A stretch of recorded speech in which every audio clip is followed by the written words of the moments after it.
আজি মই chief secretary Rontu পানী ফুকন, আমাৰ সভাপতি হেমন্ত বৰা আৰু অলপ আগতে মই হৰ গগৈৰ লগত লগ হৈছিলোঁ, আমাৰ সাংগঠনিক সচিব। মই প্ৰকৃততে ভাগৰুৱা, মোৰ অকণমান সৰু এটা অস্ত্ৰোপচাৰ কৰাবলগীয়া আছে, কিন্তু অস্ত্ৰোপচাৰটো যিটো হ'ব এইটো ডক্তৰে মানে সদায় সময় দিব নোৱাৰে, এইটো কাইলৈ পাতিব লাগিব কেতিয়া সময় দিব পাৰিব। আৰু মোৰ ভণ্টি ডুবাইত থাকে, তাই কাইলৈ পাবহি, তাই কাইলৈ অসম পাবহি। তাইক লৈ অকণমান, তাইক লৈ মাক লৈ বৰমাক লৈ বাইদেউক লৈ মানুহজনীক লৈ অকণমান আমি ফুৰিবলৈ যাম।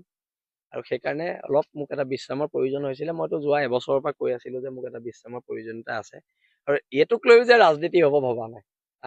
বীৰ লাচিত থানাক কোনোবাই দুভাগ কৰিম বুলি ভাবিছে নেকি? কোনোবাই প্ৰেম পত্ৰ লিখিব আৰু তাৰপিছত বীৰ লাচিত থানা দুভাগ হৈ যাব।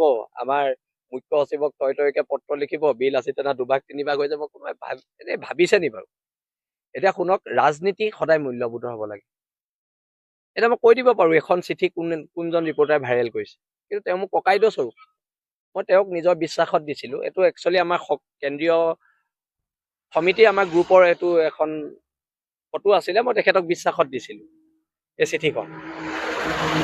তেওঁলোকে বিশ্বাসবোৰ ভাঙি নিকৃষ্ট ৰাজনীতি কৰিছে, আৰু এই নিকৃষ্ট ৰাজনীতিৰ মাজত শৃংখল চলিহা আৰু ৰন্টু পানী ফুকন, হৰ গগৈ, হেমন্ত বৰা নাই।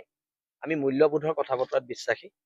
আৰু বীৰ লাচিত থানা সত্তাটো কোনোবাই দুভাগ কৰিব পাৰিব নি? চৰকাৰী যন্ত্ৰই নোৱাৰিলে কোনোবাই চিঠি লিখি দুভাগ কৰিব পাৰিব নি? মই সকলোকে ধন্যবাদ জনাইছোঁ মোক বিশ্ৰাম দিয়াৰ বাবে। আচলতে মইতো অব্যাহতি দিব কৈছিলোঁ, আমাৰতো মুখ্য সচিবে অব্যাহতি লৈছিলে এবাৰ 3 মাহৰ কাৰণে। মই একচুৱেলি তেওঁলোকে মোক অব্যাহতি নিদিলে, কাৰণ এতিয়া সাময়িক পৰিৱেশ পৰিস্থিতি অলপ বেলেগ।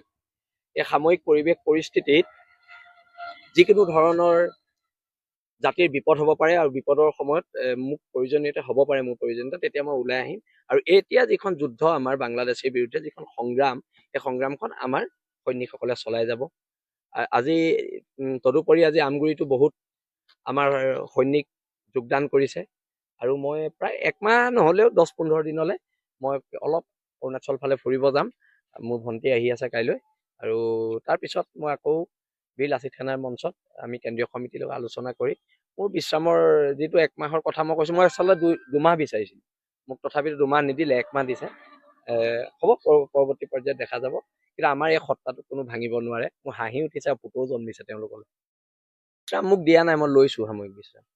আজি মই চিফ সেক্ৰেটাৰী ৰন্টু পানী ফুকন, আমাৰ সভাপতি হেমন্ত বৰা আৰু অলপ আগতে মই হৰ গগৈৰ লগত লগ হৈছিলোঁ, আমাৰ সাংগঠনিক সচিব।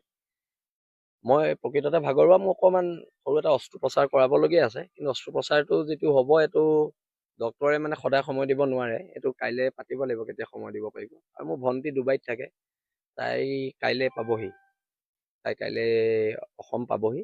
তাইক লৈ অকণমান, তাইক লৈ মাক লৈ বৰমাক লৈ বাইদেউক লৈ মানুহজনীক লৈ অকণমান আমি ফুৰিবলৈ যাম। আৰু সেইকাৰণে অলপ মোক এটা বিশ্ৰামৰ প্ৰয়োজন হৈছিলে। মইতো যোৱা এবছৰৰ পৰা কৈ আছিলোঁ যে মোক এটা বিশ্ৰামৰ প্ৰয়োজনীয়তা আছে, আৰু এইটোক লৈও যে ৰাজনীতি হ'ব ভবা নাই। বীৰ লাচিত থানাক কোনোবাই দুভাগ কৰিম বুলি ভাবিছে নেকি? কোনোবাই প্ৰেম পত্ৰ লিখিব আৰু তাৰপিছত বীৰ লাচিত থানা দুভাগ হৈ যাব। আমাৰ মুখ্য সচিবক তয়কে পত্ৰ লিখিব, বীৰ লাচিত থানা দুভাগ তিনিভাগ হৈ যাব। কোনোবাই এনেই ভাবিছে নি বাৰু? এতিয়া শুনক, ৰাজনীতি সদায় মূল্যবোধৰ হ'ব লাগে। এতিয়া মই কৈ দিব পাৰোঁ এখন চিঠি কোনজন ৰিপৰ্টাৰে ভাইৰেল কৰিছে, কিন্তু তেওঁ মোক ককাইদেউ স্বৰূপ।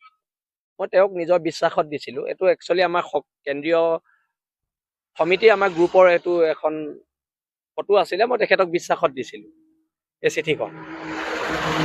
তেওঁলোকে বিশ্বাসবোৰ ভাঙি নিকৃষ্ট ৰাজনীতি কৰিছে, আৰু এই নিকৃষ্ট ৰাজনীতিৰ মাজত শৃংখল চলিহা আৰু ৰন্টু পানী ফুকন, হৰ গগৈ, হেমন্ত বৰা নাই। আমি মূল্যবোধৰ কথা বতৰাত বিশ্বাসী। আৰু বীৰ লাচিত থানা সত্তাটো কোনোবাই দুভাগ কৰিব পাৰিব নি? চৰকাৰী যন্ত্ৰই নোৱাৰিলে কোনোবাই চিঠি লিখি দুভাগ কৰিব পাৰিব নি? মই সকলোকে ধন্যবাদ জনাইছোঁ মোক বিশ্ৰাম দিয়াৰ বাবে। আচলতে মইতো অব্যাহতি দিব কৈছিলোঁ, আমাৰতো মুখ্য সচিবে অব্যাহতি লৈছিলে এবাৰ 3 মাহৰ কাৰণে। মই একচুৱেলি তেওঁলোকে মোক অব্যাহতি নিদিলে, কাৰণ এতিয়া সাময়িক পৰিৱেশ পৰিস্থিতি অলপ বেলেগ। এই সাময়িক পৰিৱেশ পৰিস্থিতিত যিকোনো ধৰণৰ জাতিৰ বিপদ হ'ব পাৰে, আৰু বিপদৰ সময়ত মোক প্ৰয়োজনীয়তা হ'ব পাৰে, মোৰ প্ৰয়োজনীয়তা, তেতিয়া মই ওলাই আহিম। আৰু এতিয়া যিখন যুদ্ধ আমাৰ বাংলাদেশৰ বিৰুদ্ধে যিখন সংগ্ৰাম, এই সংগ্ৰামখন আমাৰ সৈনিকসকলে চলাই যাব। আজি তদুপৰি আজি আমগুৰিতো বহুত আমাৰ সৈনিক যোগদান কৰিছে, আৰু মই প্ৰায় 1 মাহ নহ'লেও 10-15 দিনলৈ মই অলপ অৰুণাচল ফালে ফুৰিব যাম। মোৰ ভণ্টি আহি আছে কাইলৈ, আৰু তাৰপিছত মই আকৌ বীৰ লাচিত সেনাৰ মঞ্চত আমি কেন্দ্ৰীয় সমিতিৰ লগত আলোচনা কৰি মোৰ বিশ্ৰামৰ যিটো 1 মাহৰ কথা মই কৈছোঁ, মই আচলতে 2 মাহ বিচাৰিছিলোঁ, মোক তথাপিতো 2 মাহ নিদিলে, 1 মাহ দিছে। হ'ব, পৰৱৰ্তী পৰ্যায়ত দেখা যাব। কিন্তু আমাৰ এই সত্তাটো কোনো ভাঙিব নোৱাৰে। মোৰ হাঁহি উঠিছে আৰু পুতৌ জন্মিছে তেওঁলোকলৈ। বিশ্ৰাম মোক দিয়া নাই, মই লৈছোঁ সাময়িক বিশ্ৰাম। আজি মই চিফ ছেক্ৰেটাৰী ৰন্তু পানী ফুকন